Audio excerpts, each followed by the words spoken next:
This is it, the final FT Live post-game show presented by Fox One. Congratulations to the 2025 World Series champion Los Angeles Dodgers. Back-to-back champs for the first time in a quarter century. And here it is, the last out of the game, the last two. A little double play. Alejandro Kirk had a shot to at least keep this thing going, perhaps with a sac fly, but instead, 2 outs, done deal. Scott Braun, Erik Kratz, Trevor May. Wow. Baseball is a ridiculously entertaining sport. Trevor, that was fun.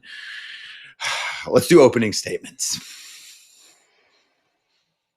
Oh, I'm exhausted, and I'm on the West Coast, so I can't imagine how you guys are feeling. This postseason. It's absolutely one for the ages. I can't.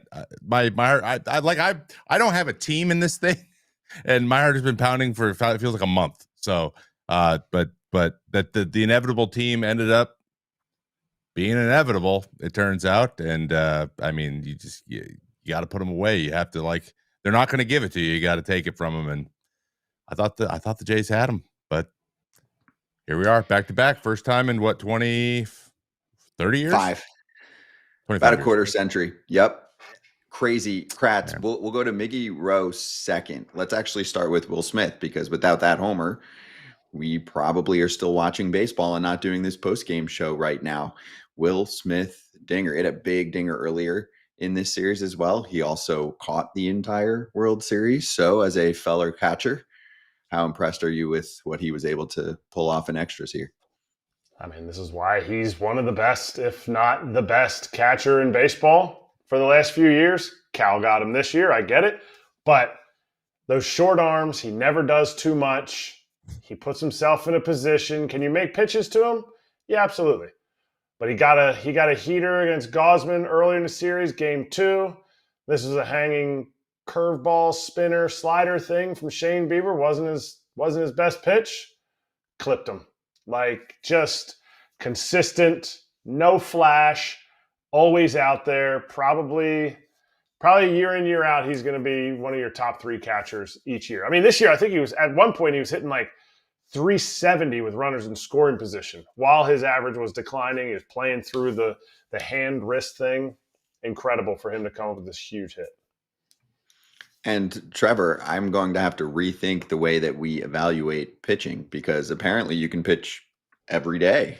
Yoshinobu Yamamoto had complete games in back-to-back outings and then only went 6 innings and 96 pitches in a game 6 that helped the Dodgers pull off a dub and get to this game 7. And then, he pops up again and pitches the Dodgers to victory. Incredible performance. Yeah. Mad Bum who? That was incredible, especially with what his stuff was after pitching yesterday. His command was still great. I think the first pitch he threw was a 93-mile-an-hour splitter, the hardest one he's thrown the whole time. And after going CG after CG and it's November, there is a depth you have to dig down to get that you don't know is there until you're in this. So we truly saw everyone. Not one guy on either team has anything left in the tank. It was such a great series, but Yama was speechless. He couldn't pitch any better. There is not a better mode, I think, than that. The Dodgers used all of their starters too, Kratz, by the way. But go ahead. Oh, yeah. They threw all of their starters in game 7. That's incredible. But I made a joke last night, Trevor, about how they took him out at 96 pitches. I was fully on board. I thought he was going to throw 120 plus because he had thrown game 6 in the Nippon final, the World Series 2 years ago, where he went 138 pitches. I thought last night he was going to go 120. Was Dave Roberts thinking ahead? Was Dave Roberts we got this? I'm taking him out at 96 because we might throw him again tomorrow night? Yeah, I think he was just oh, no, his limit's 136. We're just saving 40 for tomorrow because we're guaranteed to need it. We're throwing everybody. And they did. I mean, all hands on deck is what you hear right when you go into a playoff series, especially as relievers. Guys that usually go out there in the 4th inning, you got your cleats on in the 1st, whatever. But this is every single guy every single night, and that's just not something you get used to as a starter. So, hats off to not only them, but like the Blue Jays did it, the Mariners did it in their series. Like everybody did it in this postseason. All the starters like bullpens, we can do them in the game, and that's crazy. It's crazy. The Dodgers needed it, right? I mean, that was the weak point for LA. And the way that you can overcome that is to use them starters. Hey, the Dodgers have done it before. I know he's not a great name anymore, but Julio Urias did some big things for the Dodgers back in the day, in 2020 when they won the World Series. But anyway, getting back to Yamamoto, so it was 2 2/3, Trevor. It's 34 pitches after throwing together 96 and 6 innings. So you're right, whatever that math is. Chris, 190 or 130. 130. Yeah, at 130. That's right, 130 over tomorrow. 2 days. No big deal. Got 6 for tomorrow. Unreal. All right, let's get to Miguel Rojas, Erik Kratz, because Dave Roberts eventually said, I have to do something different. And a couple games ago, he says, okay, Miguel Rojas is my selection. I'm going to put him over there at second base. I'm going to put him in the 9 spot. Just feel like he can create some action. He's been there. He's a glue guy. Let's not forget what he did in game 6 defensively. And then, of course, also include what happened here in game 7. I mean, where do you start? The play where he dove backwards to then get IKF at the plate? Like, the game doesn't even happen. He doesn't even hit the home run. Like, that play alone is a game-saving play. And then he hits the game-tying home run in the 9th inning. We were talking about it. We were watching the game together on this before the show came on. Hold up, Kratz. I'm interrupting you real quick because you flipped him. He did that. Top 9 was the dinger. Bottom 9, he got IKF to keep this thing rolling. Oh, that's right. I thought it was the 8th. Just so they don't come after you. I got your back. But still, that was in the 9th. Top and then the bottom. I appreciate that. Oh, my gosh. It's even bigger. Like, we were talking about it. Like, how do the Dodgers, vaunted lineup, vaunted pitching staff, whatever it is, how do they not have somebody better than Miguel Rojas to hit in that spot? Like, you look at the entire bench and you're like, nobody? And then dinger, tied it up. That it's incredible. I mean, it's the oh man, I'm forgetting his name now. We're blanking out. Rajay Davis moment against Chapman. Like, incredible. Yeah, I mean, this tweet. They don't come back. That's the thing. 2 extra base hits in 21 postseason games for Miguel Rojas, a home run for the Marlins in the 2020 NLDS versus Atlanta. And the previous one was big too. Jason Stark said, we've never seen that in a World Series game 7. Never seen that moment, that tying home run in the 9th inning like that. There's been some walk-off moments in the World Series. There's also been a lot of World Series. What was this? This was the 121st World Series we've ever seen, Trevor. So there's been some pretty good history. We've got a long book at this point, and this is one of the all-timers. This is a 7-game series that goes into extras. Incredible. We had obviously the 18-inning game earlier in this series, but just focusing on how entertaining game 7 was and how resilient the Dodgers were. They've been in these spots before. What about the managing job by Dave Roberts throughout this game? We could maybe point to Shohei Ohtani not looking like he had his secondary stuff and taking him out for someone else, and maybe even going to Glasnow earlier in the game. But other than that, manager chess perfection.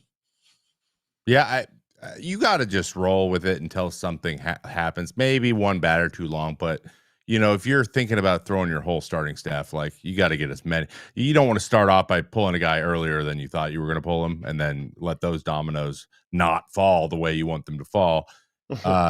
So that it's a good hitting team. Like, something was going to happen. A run was going to be scored. So they put the guys after him, gave him a chance to win, and then they just wore him down. Like, we gotta also give like Max Muncy props for getting you savage there, because 2 runs and 1, the difference between those 2 and 1 in that situation is massive. And it was kind of like everyone's like, okay, he's okay, it's okay, but like, no, it's a 1-run game now. Their pressure went way up. And that was huge. And he's another guy. He could go 0 for 50, yet you'll still be like, he could clip me at any moment, right? Like that's the way they are. That's the way the Dodgers are. They do the little things right. They play defense well. They know where to be. They the wheel play against the Phillies. Like, they just they're not going to make mental mistakes. They have the experience and they take that stuff really seriously. And coming back to Miggy Rowe, that is one thing you can count on for him. He is going to know what the situation is and what needs to happen, and maybe even some creative way to get it done that no one else is thinking about. That's what he's known for. And he might not be a bopper, and he may not have a lot of red in his heat maps, but like he's not like fun to throw to. He can be annoying. He's scrappy, and and that's exactly what he was up there trying to do. Just be annoying, get on base any way you can, and he just got one he can handle, which I think he probably was maybe a little bit less surprised than everybody else, but he's probably pretty surprised too. There's another big play I want to get to. Quick reminder to everyone, if you're watching now live or you're watching in the morning or you're a Dodger fan and you're partying all night, and then eventually maybe you've had some beverages and then you click us on at like 5 a.m, press a subscribe. That would be great. That's all we ask. Baseball the way it should be covered here on FT. Scotty Braun, Erik Kratz, Trevor May. Let's keep rolling. Okay, Kratz, I have to get to this one next on my list. Bottom 9, as you mentioned, Miguel Rojas makes a great play to get the out at home. The final out in the bottom of the 9th inning required Andy Pages entering the game. And we joked about this when it happened. If anyone played the game 500 growing up and there was that kid that was taller than everyone else and caught the baseball because he was just larger and would put his glove up, and you're like, damn it, eventually I'll grow. That was Andy Pages and Kike Hernandez colliding, and Andy Pages coming up with a baseball that saves the day. I mean, like I completely forgot about that play, and we even talked about it. Like and he just came in the game. I don't know if you just mentioned that, but he just came in the game.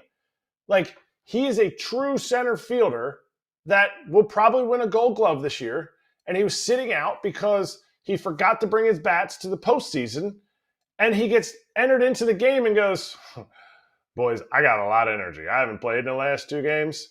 I'm getting after everything. And he went Kelly Leak style in the outfield.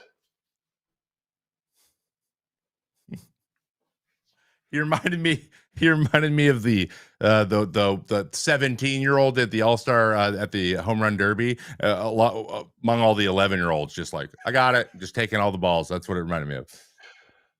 Oh, that. You got to describe this though, Kratz. Describe, or Trevor, what you're seeing for the podcast crowd later. I mean, is that just a guy getting hit by a massive hairy barrel? I guess that's what that is. Just rolling down a hill, guy gets destroyed. It was BetMGM for that tweet of Pages running over Kike. He said, "You're going to keep playing in all these games? Not today. I'm getting this ball." I mean, that's how the game could have ended. The game could have ended on that. Like, the game could have ended on Miggy Rowe's play. The game, like, there were Kratz, many. That was the MVP and World Series title flipping play, right? So Yamamoto was in the game at that point in the bottom of the 9th. The ball struck off the bat of Ernie Clement, who ends up with a postseason record for hits. A postseason record, all-timer for postseason hits. And I know there are more postseason games now than there were 100 years ago, but we've been playing with some extra wild card games for a bit. They weren't a wild card team anyway. Look what Ernie Clement did from the division series on. Incredible. Most hits ever in a single postseason. And that could have been the last one right there. One more knock. That would have done it.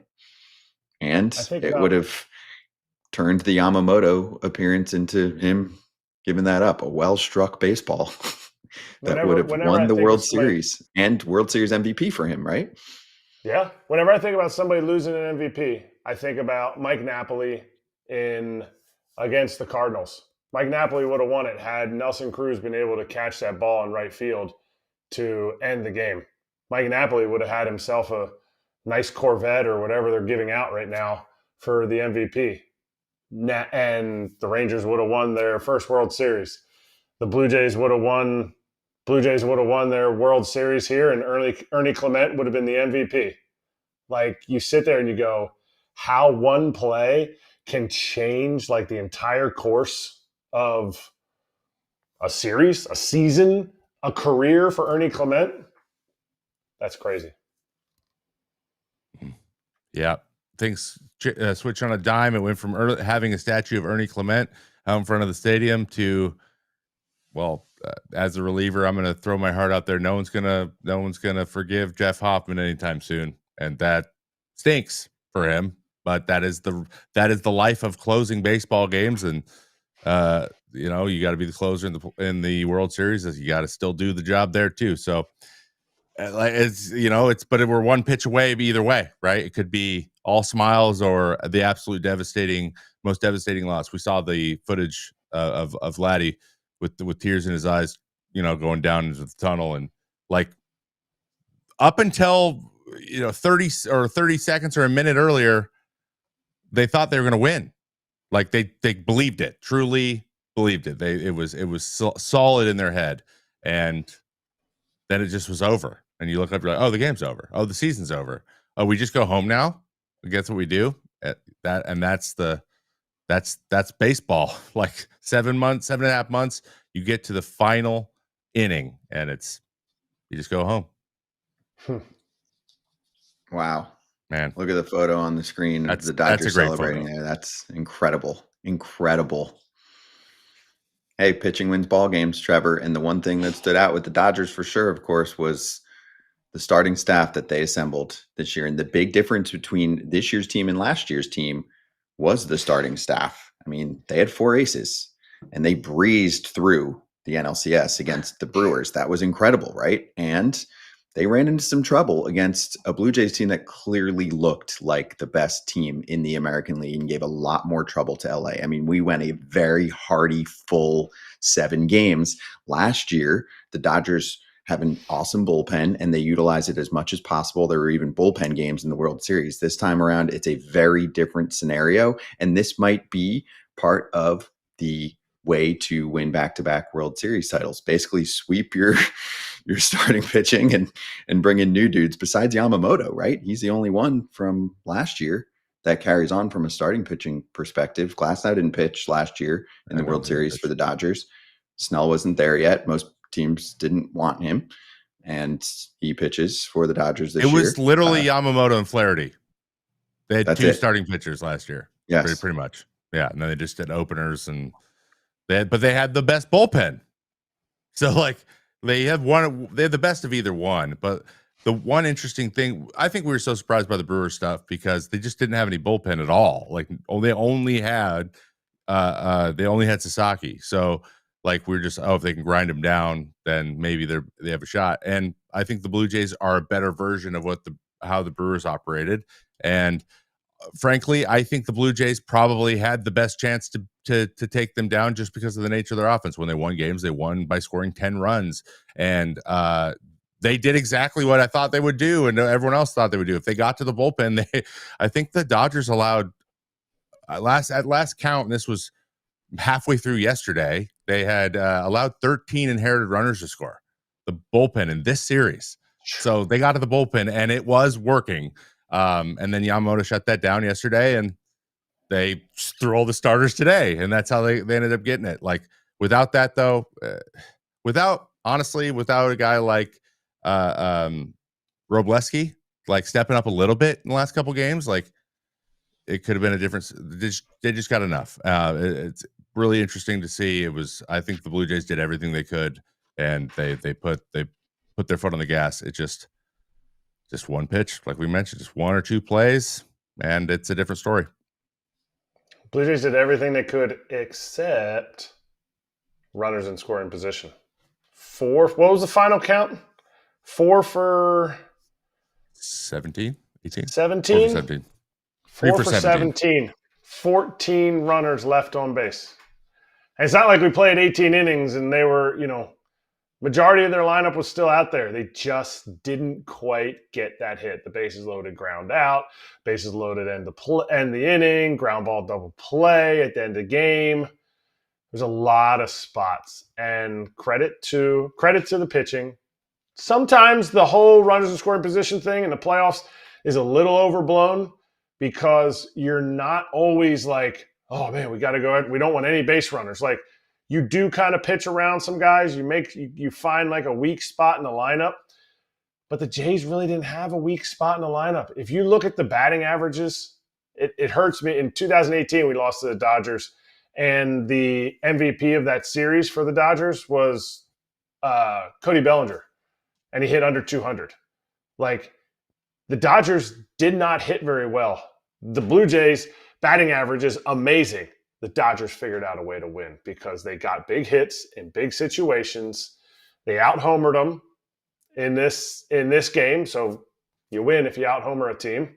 And the big spots, runners left on base, runners in scoring position. You can't teach it. You can only practice it.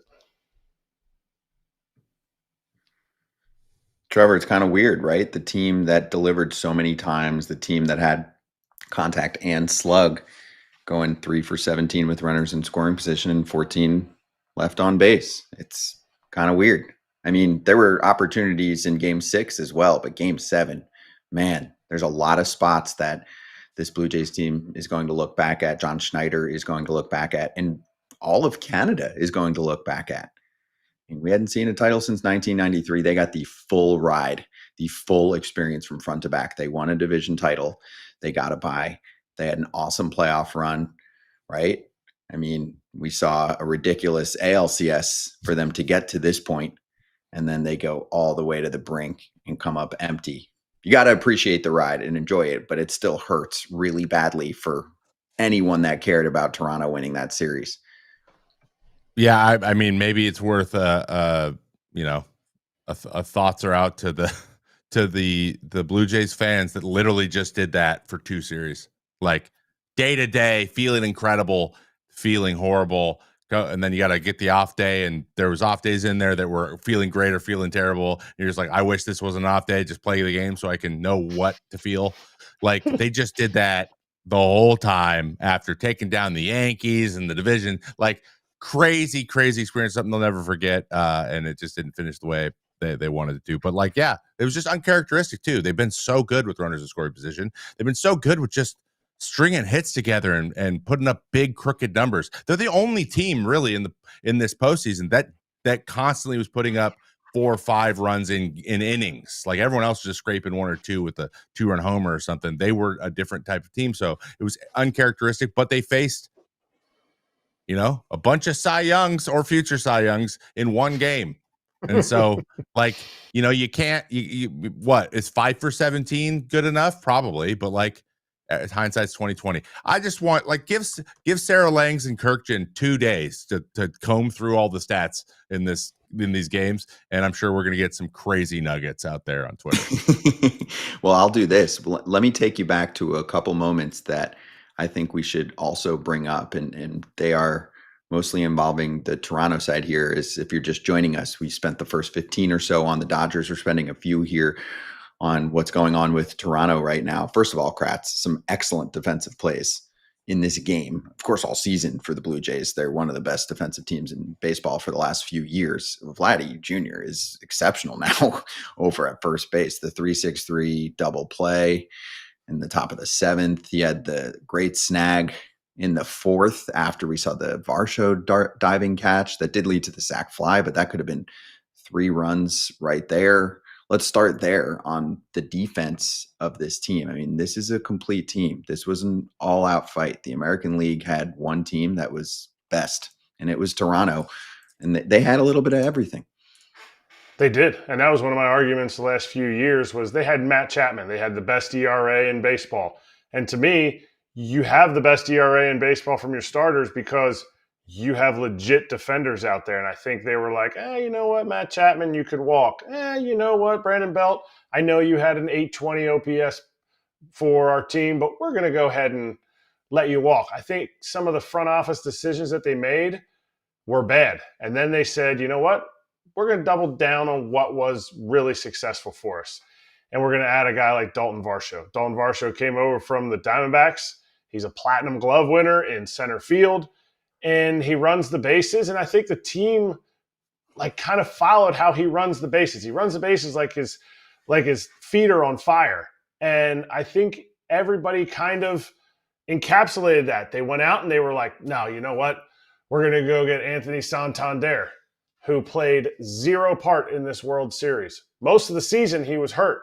So the move that they made didn't even come into play. So it's essentially the same team. And then other guys started following suit. They went out and got Andres Gimenez. Andres Gimenez played shortstop for this team in the World Series. He is a Platinum Glove second baseman, and he played shortstop. So kudos to the front office for adding those guys. Addison Barger with an incredible throw, 100-mile-an-hour gun from right field. Like they found a way to win games that's a little bit outside the bubble. Did they win games because of the fact that they hit homers? Yes. Score runs? Yes. Pitch? Yes. But they're probably one of the most, if not the most complete teams in Major League Baseball. They're not top heavy in one area or another. They don't have anybody. I don't know if George Springer would even be top 3 in MVP voting. He'll be close, but you don't have anybody like that like you had to ride the entire season. And it's a complete team got them to this point, and it's going to be tough to reload for next year again because don't know what's going to happen with Bichette. You don't know if you can get the same output from different guys. You're going to lose some pitchers. It's tough. It's tough in this moment because you're never, ever going to be with this same group of guys that you fought and clawed with. I'll never forget losing Game 7 and sitting in that clubhouse. It is something that, unfortunately, you never get rid of. You remember the wins, but you never get rid of the losses like this. Yeah, once you walk out of that clubhouse, that's it. You turn the page. You're never going to be with that exact group again. We're getting some super chats mixed in here. Obviously, there's been a lot of back and forth with Dodger fans and Blue Jay fans. They're trying to shush Vladdy. Vladdy was really good in the postseason. I mean, we don't have a dog in the fight. We're just breaking this thing down and we're loving it. Dodger fan that said he never gave up and attended a couple of the games here as we're talking back to some moments that we haven't gotten to so far, just to piggyback off what Kratz said. I mean, Bo Bichette was kind of playing on one knee in this series. First pitch, 3-run homer in the bottom of the third, 442 feet, all over a slider that Shohei Ohtani hung, made it 3-0. Dodgers battle back. And then one more moment I want to slice through, and then we'll kind of talk about the aftermath here. Trevor, what's going through Justin Robleski's mind when he's facing Andres Gimenez, who's had his big moments with runners on in the postseason, but he is at the bottom of the lineup. You're not trying to allow him to get on base to face the top of the lineup.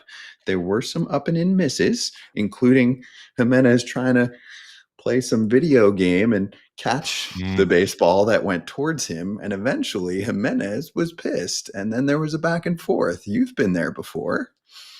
Yeah, that was an interesting situation. And I understand, like, a lot of these things look a little bit odd in slow-mo, right? So we had it looked maybe in the slow-mo when they're trying to figure out if it hit him or not. His hand left a bat and it kind of went over the plate, and it looks a lot worse than it probably really was in real time. And then the next pitch hits him on the hand, but he's, it's not like there is no incentive to hit a guy there at all. It's the World Series. You're left on left. You're against the 9-hitter. We got George Springer, who keeps he's the thorn in everyone's side, including his own, right? Coming up next. So it's like, I don't want to face George Springer. Why would I hit you? That doesn't make any sense. But like, it's almost like Gimenez was like, yeah, I know how it looked, but I wasn't trying to get hit either. You know what I mean? Like it was almost they were accusing each other of something they weren't accusing each other of. It was weird, but it's when you're you're jacked up, like you have the most adrenaline you've ever had in your entire life.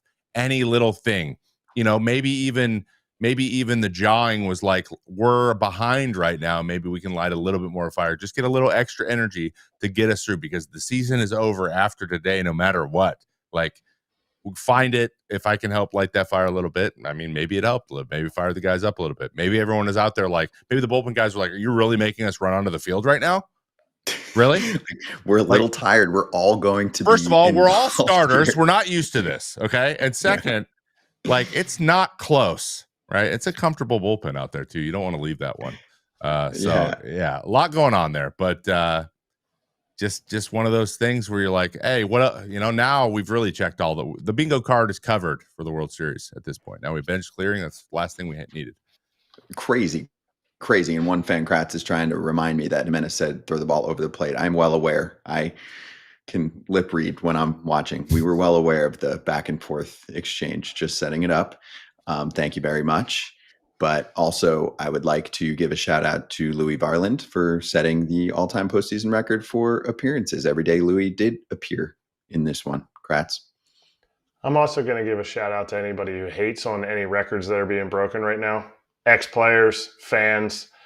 Don't talk about when like the game was just the World Series, okay? What Louis Varland did is incredible. And the fact that he came in big spot after big spot is ridiculous. Yes, he broke the record. How many times he pitched? Like Brandon Morrow, like he barely came back from that. I got to text Morrow because like that many outings, I don't care if you say you bounce back like Louis Varland's like, yeah, I bounced back pretty quick. I was proud of Schneider for not trying to push it even farther, but also not being afraid to say, hey, you know what? We might need Fluharty against Shohei later in the game. It's only the 5th inning. I'm gonna go outside the box here and have him face Shohei. And Shohei got the hit, but he was able to get through the rest of the inning there. So there was some outside the box thinking tonight for him. It wasn't just Fluharty against Shohei and then Varland against the normal guys that he faces. He did a good job of mixing it up there. Did Schneider make the right decision to take out Bo at that moment for IKF because you got to try and win it there? Yeah. You're just trying to look back and be like, the right there were so many decisions to make, and then Bo's spot did come up again. Yeah. Here's where right before that, I think the game kind of shifted, and we'll probably never even think about it again after I say it. The batter before Bo was Vladdy, and it was a 3-0 count, and he swung. I'm not saying he shouldn't have swung, because if he hits a dinger, it's forever. Vladdy's history, walk-off, all that stuff. If he makes him throw a few more pitches there, and then he gets on a walk, he's way up in the count. Even at 3-2, you're still up in the count. And you know what? He swung, then Bo got the hit. Now all of a sudden you have Vladdy on third, or things are a little different. I also want to really quickly hit Varland again. So he threw the Toronto Blue Jays played 18 games. He pitched in 15 of them. That's crazy on its own. Also, anyone who discounts this because there's more rounds, they were a 1 seed. They got a bye, so they only played 3 series. So it's just like it's always been. He wasn't on any wild card teams. So we didn't get extra games there either. So throwing 15 times in 18 games, which I think there was 5. There's some off days in there. Obviously, he did it in a month, but like throwing 15 times in a month is so many in the regular season. So it's impressive. And with this much pressure and the way, I think he gave up 4 or 5 home runs. Like he kind of went through it a little bit there, and then still he had ups and downs. He had a tough stretch in the middle, and then still figured it out again. Like that's just stuff you don't see in the playoffs. Usually you are one way or you are the other way. You're not pitching well and you just don't pitch anymore, or you are nails like Will Harris in 21 or in 19, and you're throwing, was it 19? Either one. It's 19 or 21. Nationals, yes, 19, and you're throwing every single day because you know he can hit you. So like it's those two. You're one of those two guys, and for him to be able to do what he did, keep his confidence up, take the ball every time, throw multiple innings, and then just throw 98 to 101 the whole time is incredible. It's incredible. There's lots. I've said that a lot today. Incredible. And he was a trade. So for everybody at the trade deadline, if you don't watch Foul Territory, the trade deadline. That's it. Like, go make your team better. Or you really don't want to win. We can show the super chat again if we want to piss people off for the last 5 minutes of the show as we give tons of flowers to the Dodgers organization for putting together back-to-back champs. Mikey said, Dodgers back-to-back, hashtag bring Scooble and Skeens home. The Dodgers are ruining baseball. This postseason wasn't even fun. So boring. They just won every game 10-0 after their 162-0 season. Game 7 just now, we knew they were going to win, and we knew they were going to win Game 6, and they were just messing around in this series, Kratz. The way they were in the last series was how they are. They can sweep everyone.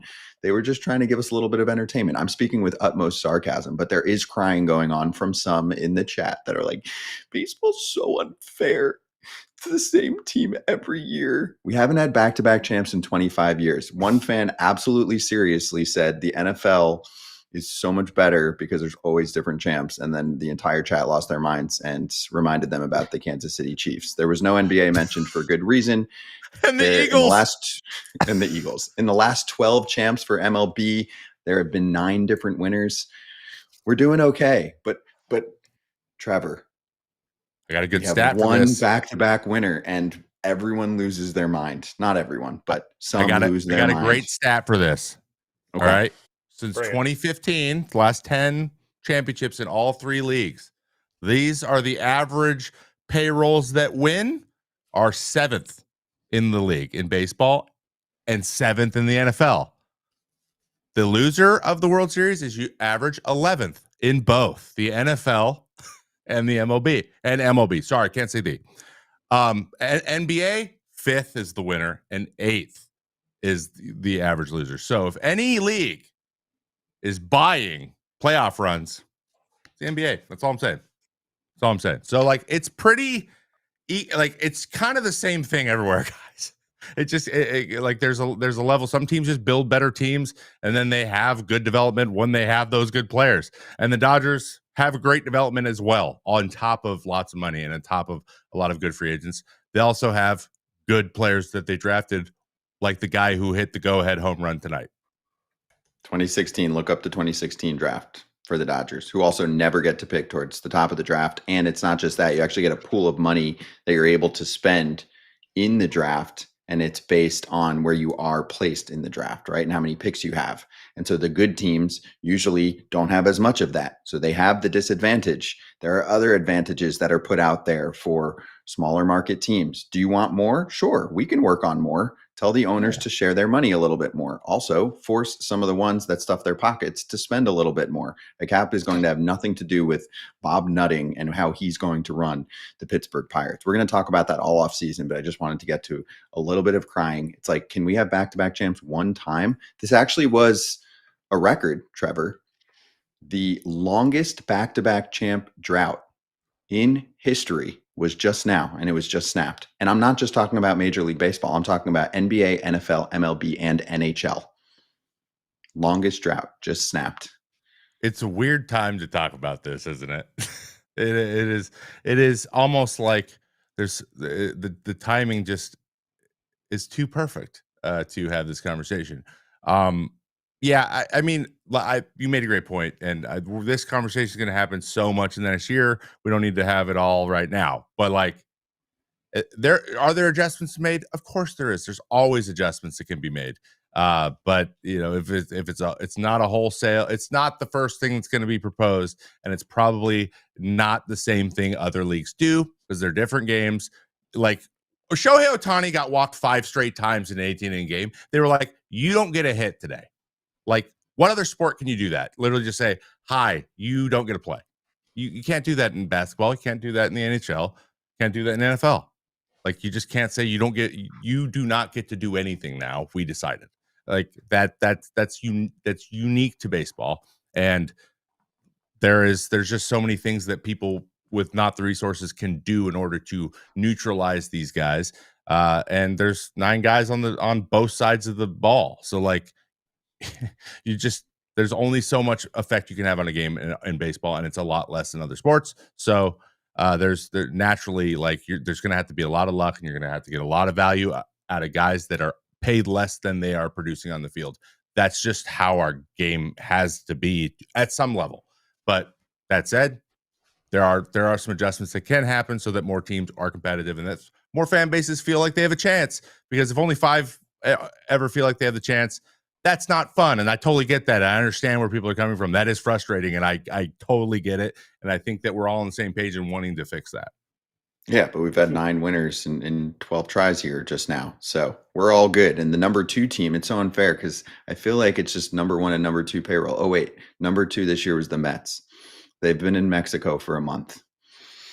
It's facts. It's just how it works. Yeah. You can definitely be angry that there is a new Death Star, right? The Dodgers are definitely the all-around successful organization. They've done so many things so well, and it really starts with drafting and developing. Clayton Kershaw goes out on top. A shout out to him. He did have his last moment, but they're so good at that. And this is a year where it all lined up for them. The starting pitching was healthy at the right time.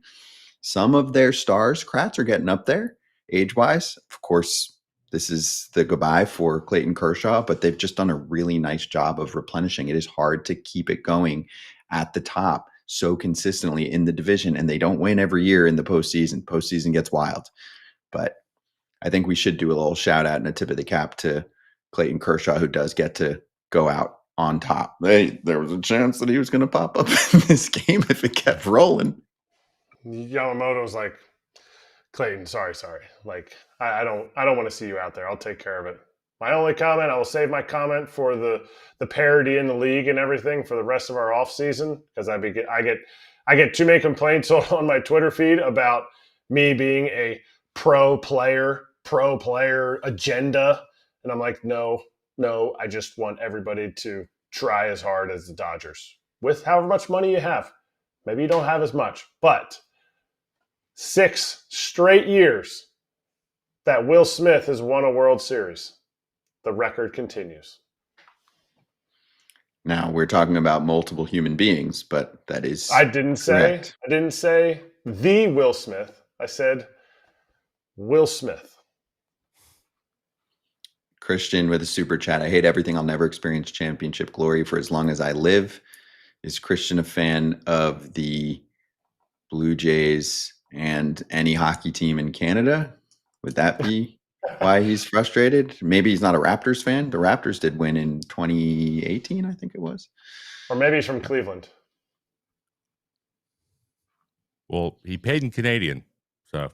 That was why I had thought that maybe it was a Canadian thing. Hey, this was a really fun ride for this team. You'll get one. Hey, good. You'll get one. Good thing Vladdy Jr. is locked up for a very long time. That dude looks like he's a pretty damn good player. Something like that changed the complexion of the franchise to lock in a guy like that. And it will help them in recruiting players too. There's something special going on in terms of the atmosphere up in Toronto. And they do a really nice job of taking care of the players. We'll see if they can continue a successful run here. And Bichette will be a huge topic this offseason. So deep breath. That was a game. If you're just with us now, we've been on for about 40 minutes. So just backtrack and see what we were talking about. If you're a Dodger fan that is just soaking up glory right now, and you already watched us, Dodgers territory includes special guest host Ross Stripling on with Clint Pacias as they are partying and going over everything that they saw in the series in Game 7, one of the best fall classics we've ever seen. Good news, Foul Territory is a Monday through Friday, 1 to 3 Eastern show when we don't do these post-game shows. So we will go over much more from the weekend craziness, and then we'll flip the page and go right into the off-season. Shout out to Fox 1 for one final time for putting up the World Series and a lot of the rest of the postseason as well. If you didn't have a cable subscription or something, then you knew if you were an FT fan, you could stream all your Fox favorites and the World Series itself on the Fox One app. Brand new. You can try 7 days for free if you're just catching this for the first time. And that'll do it, FT fam. Thank you so much to the team behind the scenes, too. Trevor for hopping on with us. Kratz for hopping on for many of these post-game shows. Anyone else that did them. But behind the scenes, great team that was putting together, producing, directing, social posting, and everything else. We are working hard, 2 shows a day, most days the last couple weeks, and now we'll get a Sunday off, and then we're right back at it for work on Monday. Trevor, we'll see you for another May Day coming soon. Yes, sir. Wednesday. Yes, sir. We're back. Wednesday, May Day, to go over the madness and Rob Manfred's in trouble. So much.